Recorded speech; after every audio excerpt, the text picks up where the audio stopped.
پھر اس کی بنیاد پر رانا صاحب جو ہیں وہ قومی کل تو پالیسی اسٹیٹمنٹ دے رہے تھے. پالیسی اسٹیٹمنٹ کا ریکارڈ نکال کے دیکھ لیں آپ, ریکارڈ نکال کے دیکھ لیں نا. 2 دن پہلے میں نے یہ جمعرات والے دن بات کی تھی, ٹھیک ہے, ادھر ملے جا کے کہ پہلے وہ یہ دونوں صاحبان پہلے چیئرمین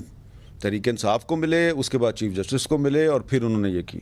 تو دیکھیں اس میں بات یہ ہے کہ پراچا صاحب, ایک میں آپ کو بات یاد دلانا چاہتا ہوں. نہیں سنا اس لیے اس پر کامنٹ نہیں کر سکتا, لیکن جب شوکت پراچا نے انہیں تھوڑی تفصیل بتائی تو حامد میر نے کہا کہ ہو سکتا ہے وہ نون لیگ کو بھی سنا تھے ہمارے. ان کا نام تھا جسٹس گلزار احمد صاحب. جی جی. تو جسٹس گلزار احمد صاحب نے ایک حکم صادر کیا تھا کہ جسٹس قاضی فائز عیسیٰ کو ایسے کسی بینچ میں شامل نہ کیا جائے جہاں پہ چیئرمین تحریک انصاف جو ہیں وہ ان کا کیس سامنے ہو. جی ہاں, ٹھیک ہے. کل والے نوٹ میں بھی لکھا یہ قاضی فائز عیسیٰ صاحب, کل بھی انہوں نے کہا. اب مجھے جو ہے وہ بتائیں جسٹس عمر عطا بندیال صاحب, ذرا مجھے بتائیں کہ جب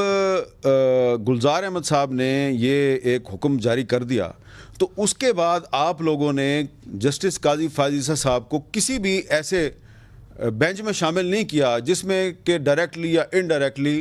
چیئرمین تحریک انصاف جو ہیں وہ زیر بحث تھے, یا ان پہ کوئی الزام تھا, یا ان کی کوئی پٹیشن تھی. اچانک فوجی عدالتوں کا مسئلہ آیا تو آپ نے وہ جو چیف جسٹس آف پاکستان کا حکم ہے اس کو نظر انداز کرتے ہوئے قاضی فائز عیسیٰ صاحب کو اس بینچ میں ڈال دیا, جس میں کہ وہ خود چیئرمین تحریک انصاف بھی ایک پٹیشنر ہے. ان کی پٹیشن جو ہے اس کے وکیل جو ہیں وہ شعیب شاہین صاحب ہیں, اور اعتزاز حسن صاحب کی پٹیشن کے وکیل جو ہیں وہ لطیف کھوسا صاحب ہیں. اسی طرح جسٹس جواد خواجہ صاحب کی پٹیشن, وہ تو خود آ گئے نا پٹیشن لے کے, خود وہ بھی چیف جسٹس رہے ہیں. ہاں, تھوڑے عرصے کے لیے بالکل رہے ہیں چیف جسٹس, تھوڑے عرصے کے لیے رہے ہیں, بڑے اچھے چیف جسٹس تھے وہ. تو میں سوچ رہا تھا کہ یار یہ کس قسم کی سپریم کورٹ ہے کہ جب ان کی اپنی مرضی ہوتی ہے یا ان کا کوئی اپنا انٹرسٹ ہوتا ہے یا کوئی پولیٹیکل کنسیڈریشن ہوتی ہے تو قاضی فائز عیسیٰ ان کو یاد نہیں آتا, اور جب کوئی ان کا خیال ہے کہ اب اگر اس کو بینچ میں شامل کریں تو یہ وہی بات کرے گا جو ہم چاہتے ہیں یہ کرے, تو اس کو بینچ میں ڈال لیتے ہیں. اب دیکھیں آج کل یہ جو تحریک انصاف کے جو ٹرولز ہیں سوشل میڈیا پہ وہ کیا کر رہے ہیں, آپ دیکھیں ذرا کہ وہ جسٹس قاضی فائز عیسیٰ کو کہہ رہے ہیں یہ اسٹیبلشمنٹ کا ایجنٹ ہے, یہ پاکستانی فوج جو ہے یہ اس کا ایجنٹ ہے, اس پہ یہ الزام لگا رہے ہیں. جی. جبکہ یہی قاضی فائز عیسیٰ تھا کہ 2019 میں جب انہوں نے فیض آباد دھرنے کا یہ تانا بھی دیتے ہیں, ویسے یہ ایسا تانا دیتے ہیں ابھی نہیں. دیکھیں نا آپ وہ پڑھیں, وہ جو فیض آباد دھرنا کیس کی جو ججمنٹ ہے اس کو اگر آپ پڑھیں تو اس میں فائز عیسیٰ صاحب نے 2 اداروں کو بائی نیم کہا تھا, ISI اور ISPR, جی کہ آپ سیاست میں مداخلت بند کریں. ٹھیک ہے, تو اس پر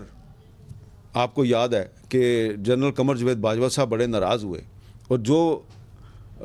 بات میں اب آپ سے کرنے لگا ہوں یہ اس کے گواہ ہیں کہ مجھے کہا جنرل قمر جاوید باجوہ صاحب نے کہ یہ قاضی فائز صاحب ٹھیک جج نہیں ہے, اس کے خلاف ریفرنس آنا چاہیے. اچھا, تو میں نے ان کو یہ کہا کہ قاضی فائز عیسیٰ جو ہے